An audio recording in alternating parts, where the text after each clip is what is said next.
other day about, I don't know who this yogi was, you might be able to work it out from the anecdote.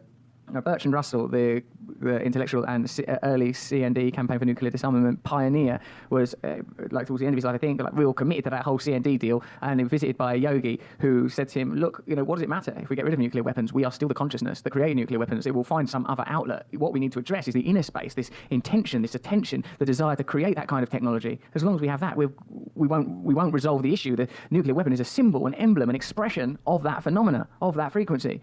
So we should address that. And Bertrand Russell said, no, let's just get rid of nuclear weapons. It's a really significant issue. I ain't got time to get into your mystical, bloody Vedic approach to it. Let's get rid of the weapons. I think it's possible to agree with both men in that instance. And like that the people that criticise me, people that adore me, they're responding really to themselves. They're responding to their own consciousness. They're responding to their own reality. And so I try to... Now I know what my intention is, I know where my attention is, and that is what defines my life. I try not to allow my experience of reality to be too diluted by other people's input. I mean, I love the approval, and I'm not so keen on the condemnation. But also I look a lot at the source, I look a lot where it comes from, and I don't mind Fox News hating me. I'm okay with that. I can't change who I am for Fox News. What would I become?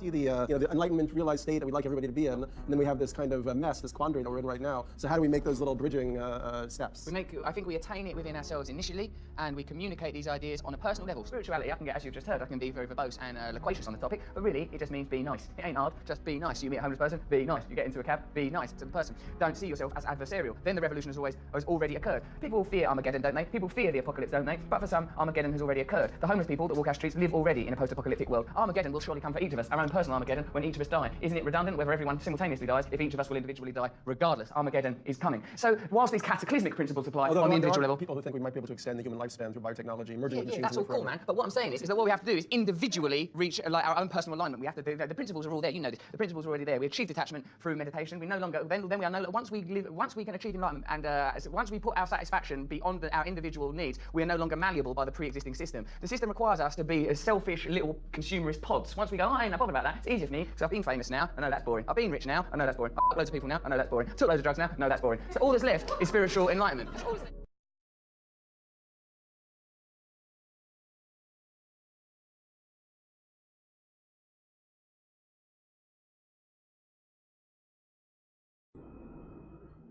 Wow, wasn't that interesting, everyone? So, actually, I'd like to say that I am a fan of Russel Brand. I think that his stand-up comedy routines are pretty funny. I actually enjoy his stand-up comedy. I guess I'm just not very much of a spiritualist, but this whole idea that if only we could all just share one consciousness, the world would be a better place. And I don't think that that's an untrue statement, but how realistic is it? And I think it's funny coming from Russel Brand that, it's just like this idea that we collectively will all come to the same conclusion.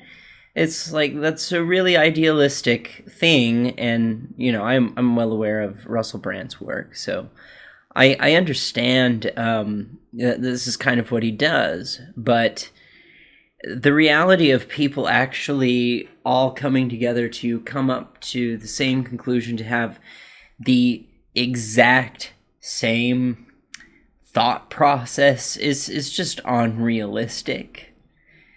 It's not realistic. It's a great idea, but it's not realistic. It's not going to happen. You're always going to have people out there that are going to take on a different perspective, and it kind of takes away from the individualistic perspective of looking at things from different eye views. So this is one of the things that I have a problem with in idealism, is that it doesn't produce. Idealism, it always sounds good on paper. It always theoretically sounds good, but when you actually want to implement it and put it into practice, it's just not possible. It's not feasible. You're never going to get everyone on the same page. And I like this whole spiritual inhalation thing, you know, we all just need to be so spiritual and be kind and good to each other, because that hasn't been, you know, a mantra of centuries. Like the people have been saying that for centuries and centuries, that we need to be more kind to each other, more courteous. We need to be less aggressive towards each other. That I thought was the original idea behind Christmas, is that, you know, to be kind to one another and all that. And that's some stuff that I would advocate for, is to be kind to one another, is to be good to one another. But no, you just can't get everyone on the same page. It's just not possible. And I found this to be particularly funny. And I'll leave the link to it. It's not actually from Russel Brand, but I will leave the link to the video in the description below so you can watch it yourself. But as beautiful as a sentiment as it is, I don't like the idea of getting rid of individual thought. But I mean, I guess he's right in a sense that if we all collectively got on the same page to be good to one another. But I mean, people have been saying that for fucking centuries. And you got other people out there with really wild ideas. It's like, no, if everyone thought like me, the world would be a better place. And you got somebody else over in the other corner saying, no, if they thought more like me, it would be a better place. So I guess we all have to think like Russel Brand. I don't know. So here's another clip.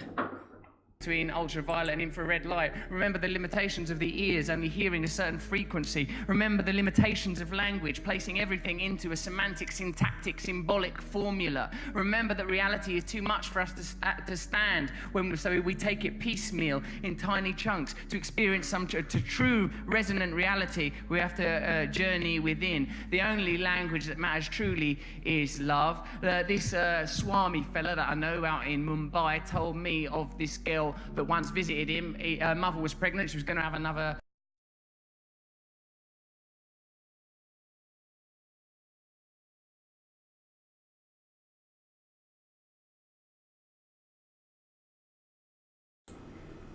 I'm sorry to say, but doesn't it almost seem like he's losing his mind a little bit? Like his mind is starting to unravel. Like, I mean, he's just going further into the ether. And it's, I don't know, like I said, I'm just not much of a spiritualist, I guess, but to me this seems like the ramblings of a madman. I mean, it's almost like he's on drugs again, only different ones this time. It's a really beautiful sentiment. I mean, it really is, and it's just not going to happen. And all this spirituals, I guess he did do an interview not too long ago or recently where he was talking about scientism versus spiritualism. And well, I don't know how you're going to convince like an anti-theist like myself. I am a gnostic atheist. I know it's not wise to be sure, but I'm pretty sure there's no God. There's nothing after death. You just die. So I just really, this is interesting. It's just almost like kind of a stand-up comedy by itself. I know it's supposed to be kind of like life coaching, I guess, or maybe possibly motivational speaking, and for that I guess it does a good job. But I mean, like, it's just super hyper spiritual, and I don't even know that it necessarily makes sense.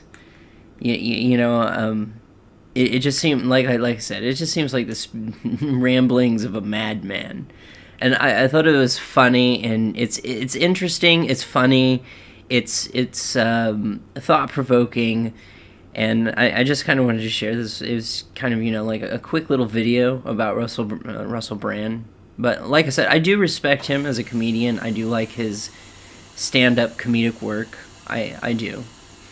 But I just, to me, you know, all I'm hearing is, if everyone just thinks the same, the world would be a better place. I don't see that happening. I don't see it happening. But anyway, let me know what you think in the comments section below. Like, share, subscribe, hit the bell button on any channel you're subscribed to. And with that, I'm out.